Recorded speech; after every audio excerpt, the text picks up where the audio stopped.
The culture we live in is scientific, pushy, and in love with its machines. Up through the nooks and crannies of this culture, there creeps something that's been called the counterculture.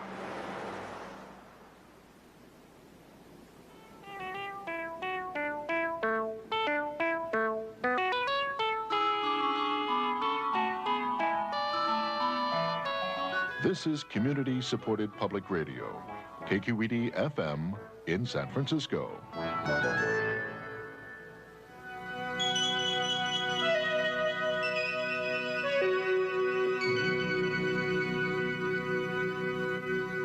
It is only through a change of consciousness that the world will be transformed. As we bring mind, body, psyche, and spirit into harmony and unity, so also will the world be changed.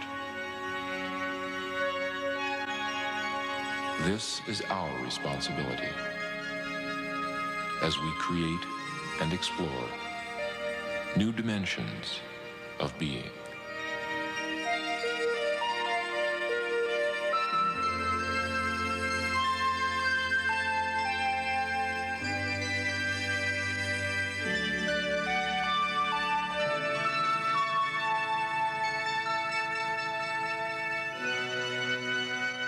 And this evening on New Dimensions, we're exploring the farther reaches of human consciousness with our special guest, Theodore Roszak. Ted, in your books, you have noted the variety of activities that are going on in this entire field. Do you see these things as merely a passing fad, or do they have deeper meaning? What I see around me, and most prominently in this area where we're sort of super saturated with such experiments, is a great religious appetite, reaching out in many directions that are not traditionally religious in character. A great deal of this goes under the heading of therapy, parapsychology, consciousness research, and so on, besides formal religious commitments. But what they're trying to do is to salvage something out of the spiritual traditions of the past and to bring it into their lives as a living and daily reality. And so they search, they grope in ways that are sometimes awkward and unbecoming, and a lot of false starts, a lot of follies along the way. And very often that's what people focus upon. That's what they fasten upon for purposes of criticism, the false starts and the many follies. And, you know, it's legitimate enough to criticize things that are superficial or foolish for being that. But I think it's just as foolish to overlook or to treat with contempt the need that's involved in this. It's one thing to mock the many inadequate ways people seek to meet that need. It's quite another thing to mock the need. Theodore Roszak is a professor of history and a writer. Modern industrial man he sees as aggressive, exploitive, compulsively masculine, pitted against the planet in a battle he essentially cannot win. He challenges a materialist culture to look at a few alternatives, some new experiments, though he knows that they tend to be frail and constantly at risk. Rather like those plucky little birds that pick out the morsels of food from a crocodile's teeth. One of our conversations got down to that old chestnut, is God dead, and did science kill him? Well, you know, I think the only way you get rid of one God is by replacing that God with another God. And we are far from being an irreligious society. It's simply that our religious faith has gone over into another area of life. I suspect that we address progress, growth, affluence, industrial power in our society with all the emotional enthusiasm that once characterized a religious faith. It is interesting that a lot of science today is around the fringes of the scientific community has begun to doubt whether our science is an adequate description of reality, whether it's an adequate God, I suppose.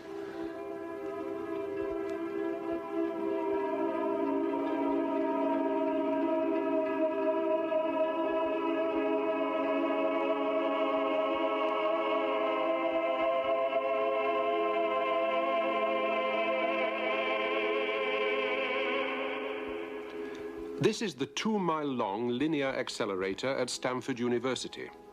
I suppose you could call it one of the holy places of modern science. Things called particles hurtle the length of this great cathedral nave at near the speed of light, come into collision, and from the debris, scientists, the observers, search for clues to the nature of reality. I trekked along the roof of the accelerator with Dr. Fritjof Capra. He's a physicist.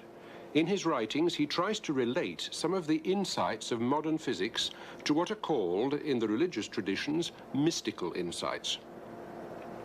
In our discussions, I had enormous difficulty keeping up. But from what I could gather, there's a new physics and an old physics. And the new physics, using the latest machinery, is undermining, one by one, the assumptions on which the old physics, science itself, and all this machinery have been built. It sounds very like sitting on the branch of a tree and sawing it off.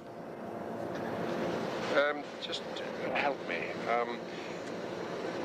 Am I to think of what is happening in physics this century as being a refinement of movements that were already happening, say, last century, or is it some sort of new start? No, it is certainly a revolutionary new development that happened in this century, a development that was shocking to the physicists of the time. So people had to unlearn things? Definitely, very painfully. The previous state, I mean, whose physics would you call that? Newton's physics? Yes, or? right. It's called classical physics or Newtonian physics. Can you summarize for me what the main feature of classical physics is? Well, you could say that the worldview of classical physics was essentially a mechanistic view, where the world was seen as consisting of a multitude of different objects working together in some kind of a huge machine. The whole universe, the whole of everything is a sort of machine. Right. Yeah. But this machine, furthermore, can be observed and understood objectively, that is, without ever mentioning the human observer. It's totally separated from the human observer. Furthermore, it is made of several basic building blocks, the atoms, which in turn consist of some fundamental material substance. This was basically the view. Yeah. The idea was presumably that if you went on taking a more microscopic view of things, on and on and on, you would go on seeing some smaller version of what you were seeing large. Right, and the prevalent recipe for understanding things was to take them apart. If you don't understand something, take it apart and study its components. And if you don't understand those, take them apart and study their components, and so on. When Fritjof Capra moved on to the new physics, I was reminded of some well-known words by Sir James Jeans, the astronomer, who died in 1946. The universe, he said, begins to look more like a great thought than a great machine. The Newtonian worldview had a very extreme and important influence on all the other sciences, in general on society. So all sciences, the natural sciences as well as the humanities, modeled themselves after classical Newtonian physics. And you see, God presumably was not available for use underneath a microscope, therefore right. tended God to make himself outside. irrelevant. God was outside, but God provided the fundamental laws according to which everything moved.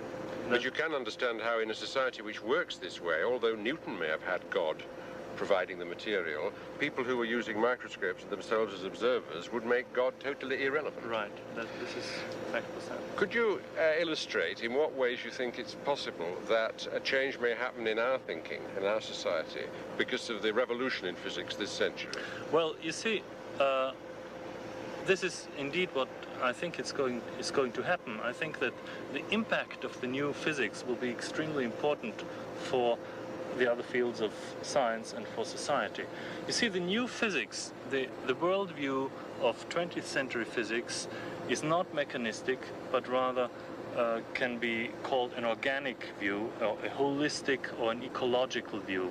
The world is no longer seen as being made of a multitude of objects. How does ecological fit there? I understand holistic, I keep hearing the word, and ecological, but not necessarily put together. Well, you see, we don't see the world any longer as being made of separate, isolated objects.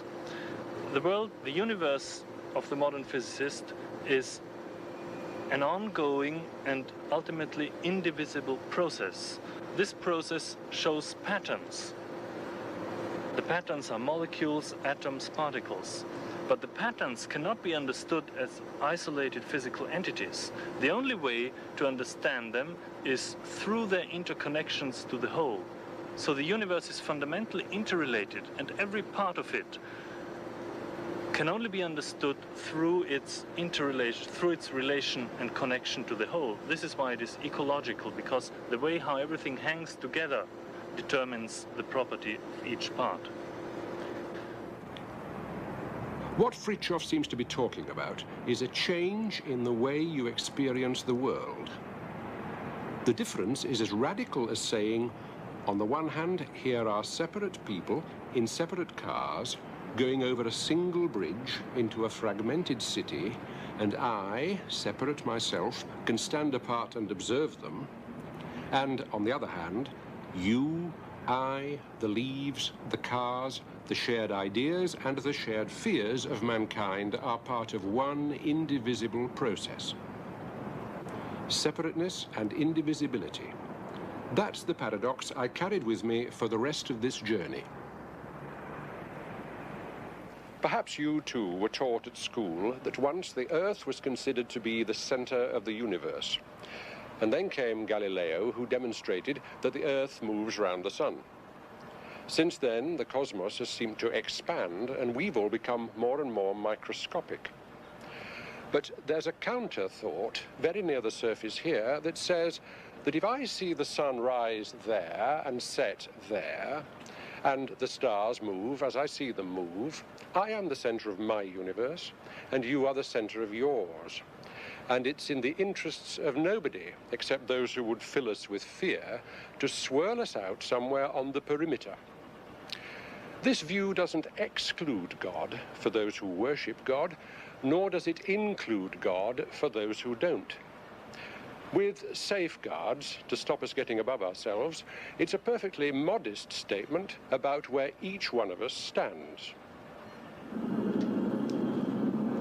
Now, if you just clench your jaw slightly.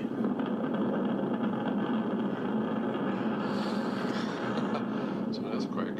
One of the posters I looked at early on the journey said, "Biofeedback, the yoga of the West."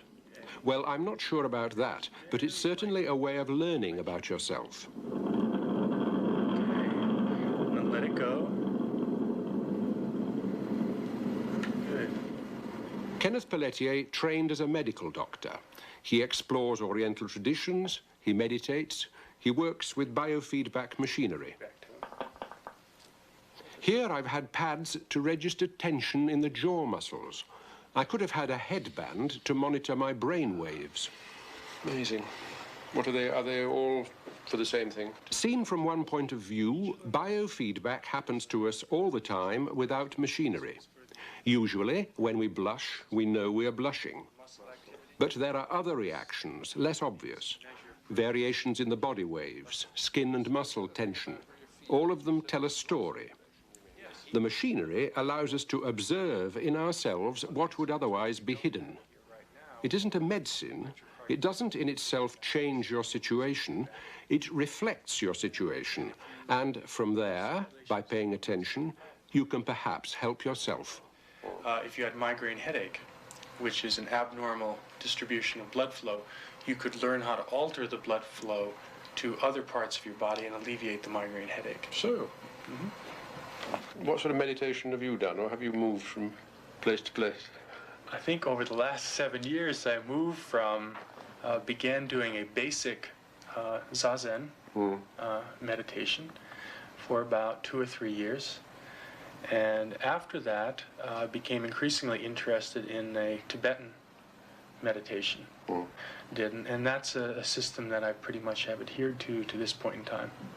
And find it to be very compatible with the use of electronic instrumentation to achieve many of the same ends that have been talked about for thousands of years in meditation in a relatively short time by making the process more precise with the use of instruments. This is a sort of shortcut, is it? It can be thought of a shortcut. I think physically we can duplicate or replicate the physical dimensions of a meditative practice more efficiently or more rapidly by the use of our instrumentation. But that's not all that meditation is. And what more is meditation? I think the initial stages of every meditative practice, if you look at it, involves a quieting, a stilling of the body, purely a physical relaxation. What begins to occur at that point is that the person becomes more aware of their own mental content, how the mind works, the dynamics that go on internally, the passions, the fears. And at that point, to me, the real meditation begins, which is how do you deal with that? How much energy is tied up or wasted by excessive activity which has no purpose? And that part of meditation, the instruments I don't think are any more adept to deal with than any other time. And that's when the purely psychological or mental dimension of meditation really requires teachings beyond that, which the instrument can give you. Teachings. Yes. Teachers. Teachers. Do you need a teacher? Perhaps. I think perhaps at a certain stage of meditation you do. Yes. So in a sense we're talking about if you face moral and will problems, you're really talking about the whole of your, I was going to say waking day, the whole of your life, in fact. Yes. Is a form, I mean, ideally, should be spent in a meditative state, which does not mean an unalert state. It means an increasingly alert state. That's right. In fact, one of the things you just asked about a teacher, one of the things I did not realize and was pointed out by a cardiologist from India who was at a conference, made a very simple observation. He said that the word guru, teacher, as used in our culture, is a misconception.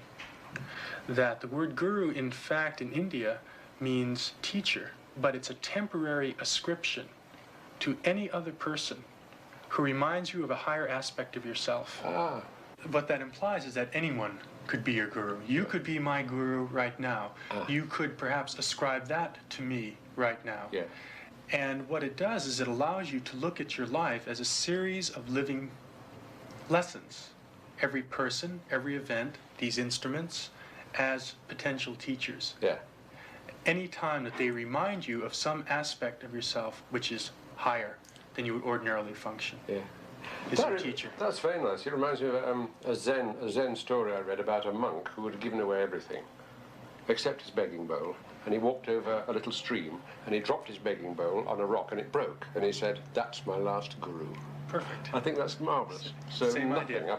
a broken bowl can be as much a teacher. It's a kind of door through which the truth comes in, presumably. That's the right. gate through That's which right. it comes in at you. Excellent, because, I mean, the word guru to people who are determined to be unenlightened does mean some sort of marketplace fakir. And or somebody on whom you lean and then who cons you. And I'm not suggesting that doesn't exist, but that's not the positive That's right. of the matter. That's right.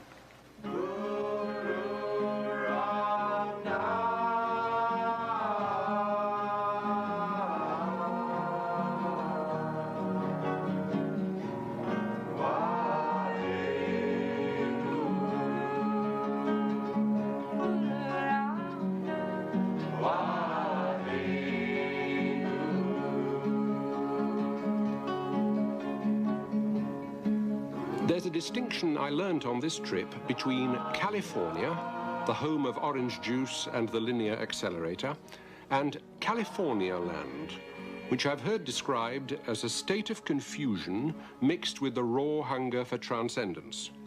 It isn't a place, it's a need.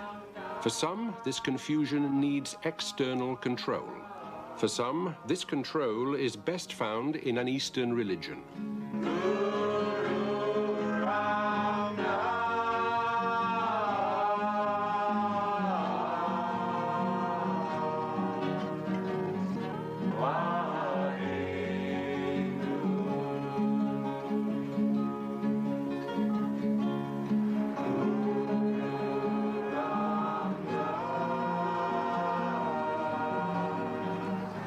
In any community, the Sikhs stand out, and they obviously mean to. Sikhism started 500 years ago in India in an attempt to build a bridge between Muslim absoluteness and Hindu all-inclusiveness. As it turned out, the bridge became a religion in its own right. Groups of young Americans are drawn by Sikh discipline and the Sikh message that there is one God who transcends all barriers, that a man should work in the world and earn his keep, and that he should share what he has with others. Incidentally, the word Sikh springs from a root word meaning learner, disciple. The Sikh I learned most from is Sat Santokh Singh, born a Jewish boy in New York, a veteran of the peace movement and the movement for civil rights. He lives in this corner house with his wife and children and about 15 like-minded companions. The thought that occurred to me over and over again during that night, so that's full moon, by the way, in May, was that there was nothing further for me to gain in my search from psychedelics. The question was no longer one of going up and down in drug-induced experiences, but the question was, what is the quality of one's life on a day-to-day existence, from day to day and moment to moment? So I decided that I had at that time, by the way, reaped all the fruits of the standard Western physical desires. In terms of drugs, I had all I might want. I lived on a nice ranch in Sonoma, and I could satisfy any physical desire one could possibly conceive of, living on the nice fringes of the psychedelic rock and roll world. But at that point, I said I need to find a discipline, a spiritual discipline, and a teacher. Sat Santokh's guide is Yogi Bhajan, spiritual leader of the Sikh communities in the Western world.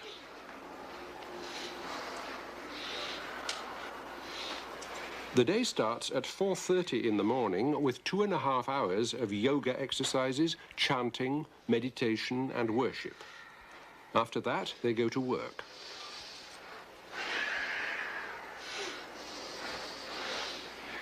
And when you finish, relax in easy pose.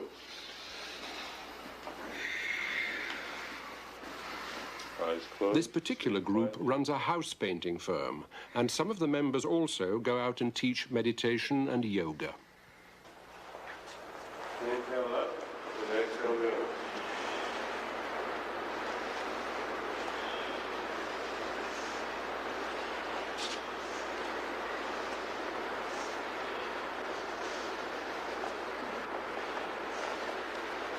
And then once again relax. Palms up. We'll get you out of the house. Most of the people in this room were raised as Christians or Jews. I remember asking Theodore Roszak why he thought that so many Westerners were turning east. That's a fascinating question. I've raised it with almost everyone I've come across. Why not your own traditions? Why go whoring after all these alien gods? I suppose it has something to do with the fact that while the Christian tradition is as various as any religious tradition, what most people know of it is very much a matter of church on Sundays and Sunday school and catechism, doctrine and belief. There seems to be very little experience there, except the sort of experience that's a fervor of believing. But what's significant about the imported religions, especially the Oriental religions, is that they all have something to do with experiencing religion, more than talking about it. And I'm not sure you find that only in the Eastern religions, but that is what people find in the Eastern religions that have come our way. That's what they're primarily interested in.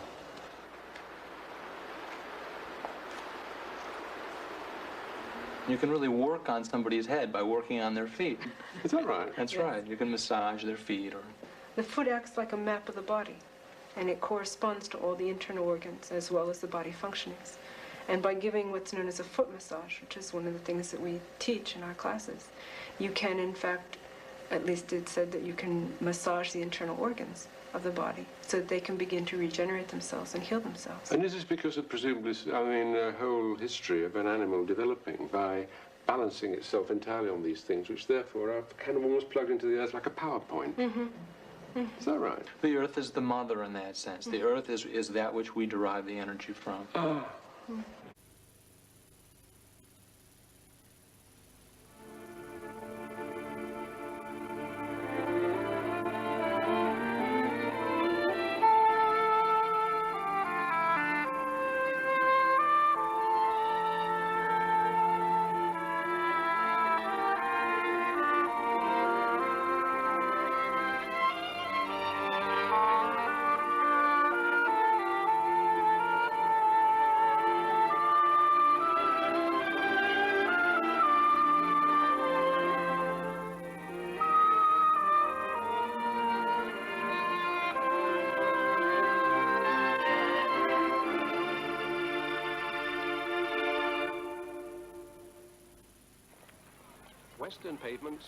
I selciati occidentali sono duri per i piedi dei vecchi. La società industriale è difficile per gli anziani, che non servono all'economia, e la loro saggezza non è considerata molto. Questi piedi appartengono a un membro di un gruppo chiamato Sage, composto per lo più da gente anziana.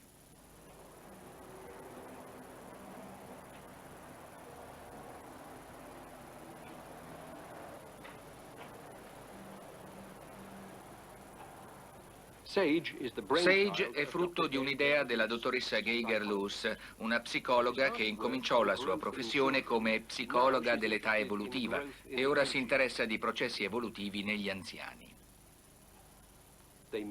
Si incontrano, parlano di sogni, provano vari tipi di meditazione, abbattono barriere, litigano. Per quanto ne so, non parlano di fisica, ma provano a creare nuove relazioni partendo dall'isolamento in cui si trovano. Mi sembra che siamo molto sparpagliati. Possiamo stringerci solo un po'? Metterci più vicini? Può darsi che assistendo a questo corso si ricavi l'impressione che si tratti soltanto di una riunione di anziani o di un circolo sociale, oppure di fare un paio di esercizi per i piedi. Ma potrebbe spiegarmi che cosa consiste veramente? Quali sono le sue reali intenzioni? Rappresenta un totale cambiamento della cultura nella quale questa gente è cresciuta. Cerchiamo di rimediare agli errori che la cultura ha fatto e che fanno sentire queste persone indesiderate, rigide, isolate, incapaci di comunicare l'uno con l'altro. Di conseguenza, la nostra è una specie di anticultura. Un'anticultura? Sì. Mi chiedo perché vengono qui, visto che è doloroso utilizzare in modo diverso un muscolo che è sempre stato usato soltanto in una certa maniera o che non è mai stato usato prima. Il desiderio di venire qui deve essere veramente molto forte. Credo che a spingerli sia la speranza di nuove possibilità, il pensiero che non tutto è già successo, che le loro capacità non sono ancora esaurite e che c'è dell'altro in serbo per loro. Parlate della morte? Molto. In fondo non è un qualcosa di troppo lontano. Può farci un esempio di come tratterebbe questo argomento con una persona che ne sia molto spaventata? Non credo che gli darei semplicemente dei consigli, ma userei un certo tipo di meditazione, avviando così un processo. È interessante vedere come la gente che è consapevole di se stessa cominci a capire che l'universo è un luogo sicuro e ad avere una certa sicurezza. È una cosa giusta, è parte della vita, è una cosa che succede e che è bene che succeda. Quando la gente ci arriva, in qualche modo la paura incomincia un po' a scomparire, lentamente, poiché la nostra cultura ci getta nel terrore. Ciò che i medici ci dicono, fino ad una certa età, è che non si dovrebbe morire, e questa idea ci è stata inculcata tanto profondamente che ci ritroviamo a combattere contro il processo naturale e nello stesso tempo contro noi stessi. Significa che morire fa parte del vivere? Naturalmente. Tutte le volte che c'è un cambiamento radicale si affronta una specie di morte. Per esempio un divorzio, un cambiamento di lavoro improvvisi. Sono cose che ci spaventano, come pure rendersi conto di non essere più la persona che si è sempre stati. Sta affermando che la salute è un qualcosa che riguarda lo spirito. Potrebbe chiarire questo punto che risulta un po' oscuro? Non credo possa esistere la salute senza uno sviluppo spirituale, poiché noi siamo collegati alla vera realtà dell'universo naturale e alle sue leggi. Non importa cosa dice la nostra cultura. Noi non possiamo staccarcene poiché ne siamo parte, sia che lo chiamiamo Dio o altro, e non possiamo identificarlo con la scienza, poiché è un qualcosa che non possiamo capire perfettamente e che dobbiamo semplicemente accettare. Così maggiore è il nostro sviluppo, più la nostra accettazione è parte di quell'universo.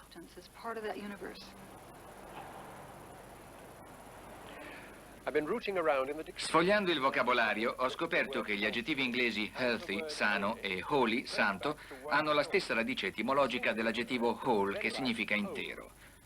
In un secondo tempo avvenne la distinzione e holy, santo, fu riferito alla sfera di Dio, mentre healthy, sano, fu semplicemente riferito al fatto di non sentirsi male, e questa divisione sussiste ancora oggi.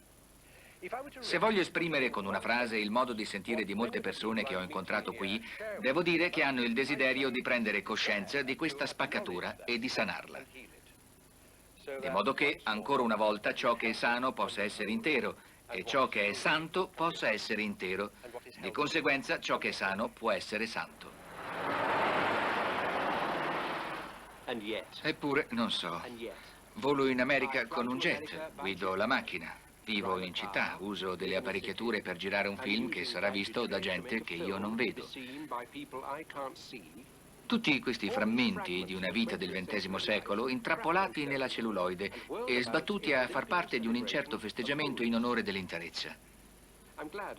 Sono contento di aver incontrato a questo punto Jacob Needleman, professore di filosofia nella State University di San Francisco. Si potrebbe dire che nel momento della disperazione egli sia diventato il mio guru. Se io sono frammentario, anche il mio mondo sarà frammentario. E non posso sanare il mondo finché non sano me stesso. Cioè, non divento io stesso un essere intero, completo. Ma c'è un problema, rappresentato dal fatto che per diventare intero, completo, devo essere in grado di vedere la frammentazione che esiste in me. Di solito tendiamo ad accettare una completezza parziale o temporanea. Riuniamo qualche elemento del nostro essere e pensiamo che sia magnifico. Dichiariamo di aver raggiunto l'interezza, la completezza, non sospettando che si tratta invece di una piccolissima parte dell'essere intero. Ma ne siamo così fieri che potremmo perfino dare inizio ad una nuova comunità su questa base. Ma la reale frammentazione dell'uomo è assai più vasta. E il problema è che non vi si può porre rimedio con poche sintesi parziali. Qui in California ci si accontenta di troppo poco. Non dico che i desideri della gente siano sbagliati. Non voglio arrogarmi il diritto di giudicare e non ritengo che la gente sia ingenua, né che sia superficiale. Ma trovo che si accontenti di un piccolo progresso, di una completezza parziale. Ed è per questo che la gente vive nell'illusione.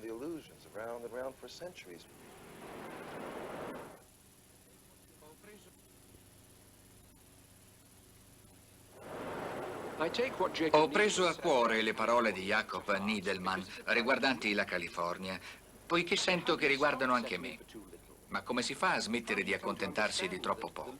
Come si fa a comprendere che il piccolo io che guida una macchina, che vive in una casa, che è in competizione con il vicino, non è separato dalla totalità del cosmo e del tempo? Questo può essere un gioco intellettuale, ma di fatto, nella vita di tutti i giorni, non riesco a metterlo in pratica. Se la completezza è una cosa così desiderabile, cos'è che mi impedisce di raggiungerla?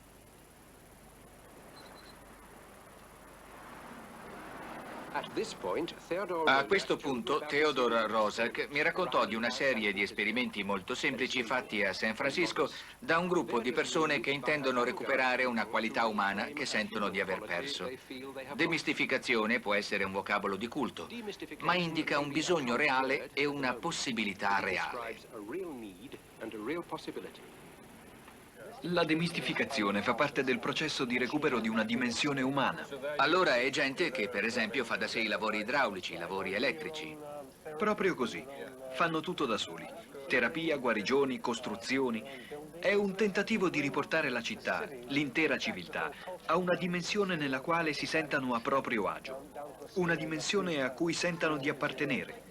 È una conquista importante, specie per la nostra società, che dipende da tutta una serie di figure autoritarie, di esperti, di professionisti. Per cui ritengo che questo aspetto della demistificazione di certi settori, che normalmente sono considerati come campo d'azione esclusivo di professionisti e di esperti, sia invece un importante mezzo per recuperare un mondo a misura d'uomo. E per ridurre la paura e la possibilità che gli altri manipolino i nostri incubi, se ciò è possibile. Penso che il problema stia nel trovare la giusta collocazione dei misteri, che non appartengono al mondo secolare né alla sfera dell'economia, della finanza, dell'ingegneria, ma è in questi campi che noi pensiamo che si trovino, e questo ci frega.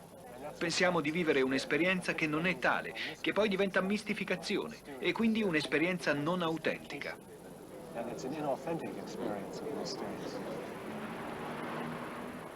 È un'idea interessante, quella di togliere il mistero da tutti i luoghi che non gli competono e di cercare di trovargli le giuste collocazioni.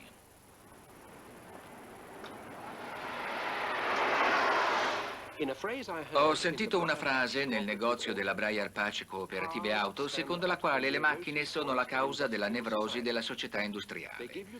Ci danno la possibilità di superare il nostro vicino e di scappare dalla città, ma non appena una guarnizione brucia ci ricordano la nostra impotenza. La Briar Patch è una cooperativa che gestisce anche un garage dove aiutano la gente a riparare la propria macchina. Con la macchina che ci si è riparata da soli si può guidare fino alla cooperativa di consumo della Briar Patch per fare la spesa. Sono i soci a decidere che cosa vogliono trovare sugli scaffali ed essere socio non significa solo comprare o versare soldi, ma rimboccarsi le maniche e aiutare nel lavoro.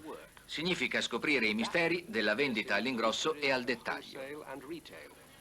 Ogni socio lavora nel supermercato almeno 4 ore al mese e ciò significa che ognuno partecipa attivamente e impara come funziona la gestione del supermercato.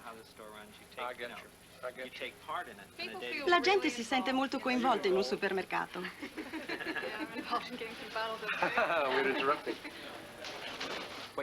Quando si è fatta la spesa si batte il conto alla cassa da soli.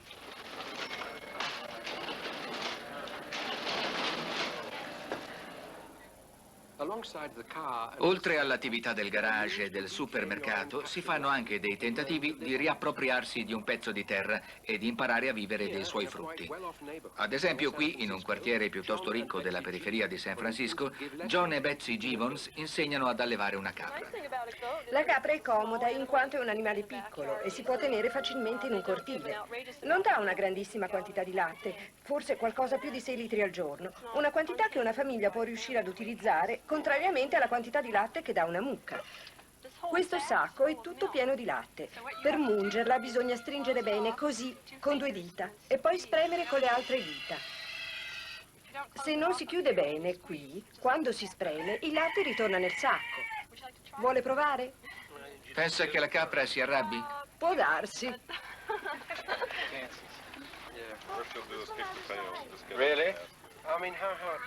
Quanto bisogna stringere per chiudere qui? L'importante è non tirare, non si deve tirare. Quando si munge una mucca si tira, ma non con una capra.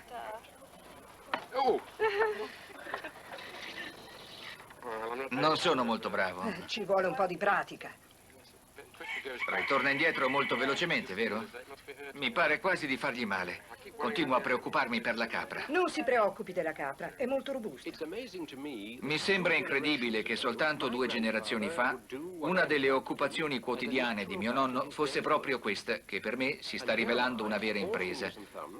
Ed eccomi qui, impegnato in una terapia di incontro con una capra, che mi lascia sospeso tra l'imbarazzo della mia goffaggine e una specie di vergogna data dal fatto che una cosa tanto semplice per mio nonno mi risulti così difficile. Vita moderna e vita di città normalmente sono sinonimo, per quanto riguarda trasporti, elettricità, riscaldamento, cibo, di completa dipendenza dai servizi ed anche dai capricci degli altri. Qui, in uno dei quartieri più poveri di San Francisco, povero in senso relativo, è in atto un esperimento di autosufficienza urbana.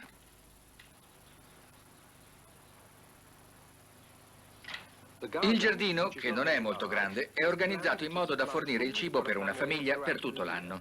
La casa è un esempio di che cosa si può fare con l'energia solare e con il riciclaggio dei rifiuti umani. Conoscete tutti il vecchio proverbio «Il risparmio è il miglior guadagno». Ma noi non facciamo altro che sprecare. Quanti di voi si preoccupano di recuperare ciò che finisce nel gabinetto? Non molti, credo. E così, negli anni, non abbiamo fatto altro che buttarlo via ogni volta che tiriamo l'acqua.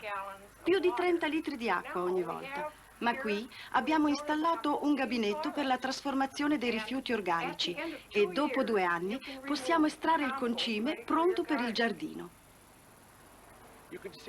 Si può considerare ciò che si sta facendo qui come un tentativo di ritornare indietro, il collaudo di una zattera di salvataggio di cui forse tutti potremmo aver bisogno se ci sarà il collasso delle città e delle fognature, come un esempio di moderato isolazionismo suburbano o più probabilmente come il lavoro di un gruppo di uomini e donne che provano a restaurare con la terra un rapporto di dare ed avere, che celebrano la loro dipendenza, che si prendono le loro responsabilità. Se si entra in questo ordine di idee, non sembra più sciocco chiedersi se esiste un rapporto di dare e avere tra l'uomo e le verdure, considerare una assurdità il semplice gesto di tirare l'acqua del bagno.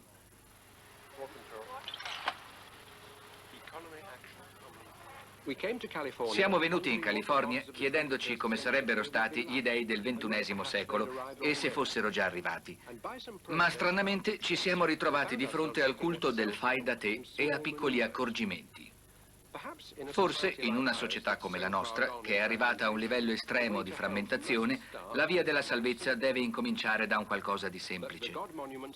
Ma tutto intorno a noi ci sono i monumenti dedicati al dio della religione dominante, che sembra sia il culto della scienza. Basta alzare gli occhi per vederli. Secondo il credo popolare, lo scienziato è visto come colui che esplora l'universo, che analizza le prove, che ricerca. È effettivamente considerato come colui che ha le risposte. Una generazione che ha rinnegato il sacerdozio dei preti potrebbe sorprendersi ad accettare quello della scienza, il culto della tecnologia. Uno degli ultimi incontri che ebbi in California fu con Jeffrey Chew, preside del Dipartimento di Fisica della University of California di Berkeley. Nella religione della scienza, se si riesce a digerire la definizione, lui sarebbe uno dei grandi sacerdoti. Non la demoralizza il fatto che il suo campo di ricerca, se ho ben capito, sia proprio quello che è stato più rivoluzionato. No, certo che non mi demoralizza. Anzi, trovo che renda più interessante ciò che faccio. Il fatto di scoprire che i concetti che ho accettato per tutta la mia vita non sono in effetti attendibili, vanno soggetti a cambiamenti.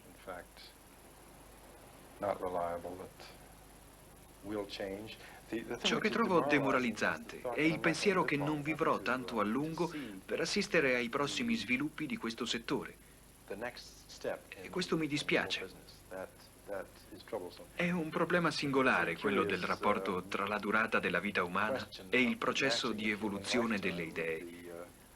Ogni essere umano è naturalmente destinato ad assistere a una piccola frazione della intera storia. E si può solo sperare di essere abbastanza fortunati da vedere compiersi nella propria frazione di tempo eventi importanti ed interessanti. Parlare con Jeffrey Chew fu per me un'esperienza straordinaria. Secondo la mia cultura, ho sempre creduto che lo scienziato fosse l'uomo che conosce tutte le risposte. Invece mi trovavo di fronte un uomo che mi parlava della brevità della vita e della natura approssimativa delle conquiste scientifiche. Gli chiesi quale, secondo lui, sarebbe potuto essere il prossimo passo della fisica. Penso che questo concetto di approssimazione possa fornirci la soluzione.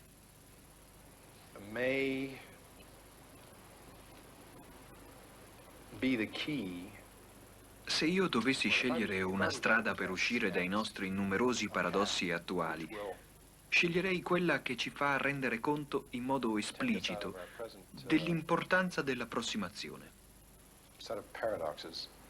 I would guess that it is the explicit realization of the importance of approximation that may do it. Scientists... Agli scienziati piace credere di avere a che fare con verità assolute, ma sanno benissimo che non è così. Si comportano in maniera stranamente contraddittoria. Sanno di non avere a che fare con verità assolute, ma nonostante ciò il loro modo di affrontare i problemi concreti è normalmente quello di fingere di cominciare con delle verità assolute, per poi distaccarsene pian piano. Si potrebbe trovare un modo di operare nel quale riconosciamo che non esiste una verità assoluta e che ogni punto di partenza è necessariamente imperfetto. Questo è un problema legato al linguaggio, dato che non appena si prova a descrivere cosa si sta facendo, implicitamente si associano verità assolute con il significato delle parole che si sceglie di usare.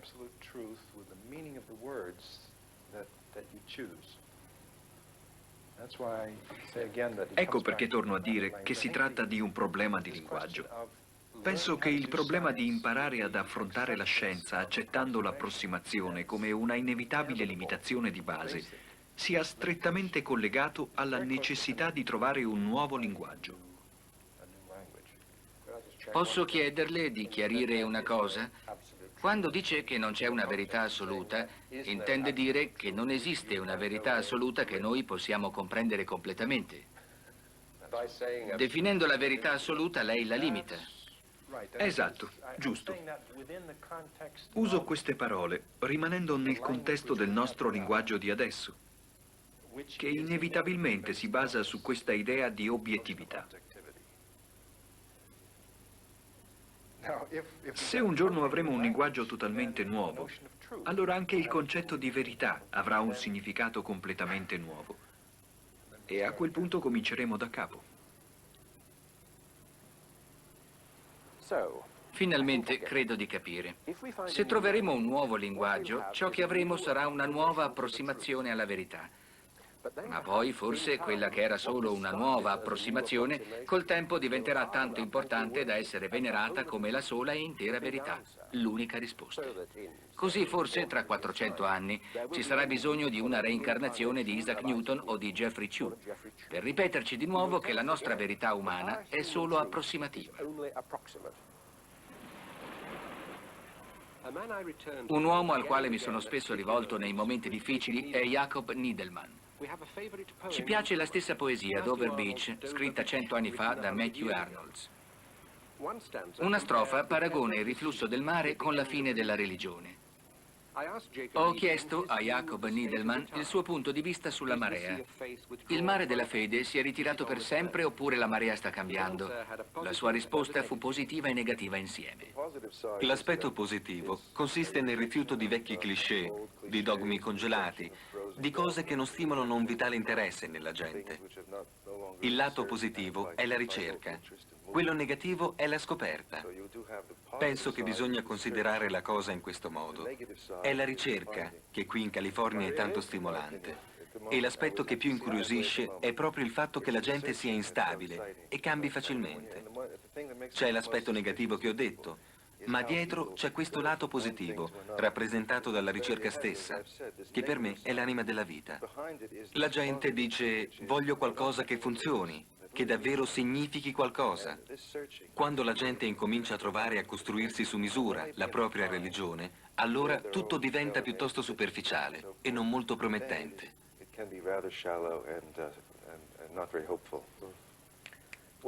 Il titolo di questa serie è La lunga ricerca e non La grande risposta. Così noi supponiamo che la ricerca sia quello che conta, che la ricerca è tutto, che verrà portata avanti per sempre, che mai arriveremo ad una conclusione, che la morte è solo una specie di interruzione e che non supponiamo che troveremo qualcosa di particolare.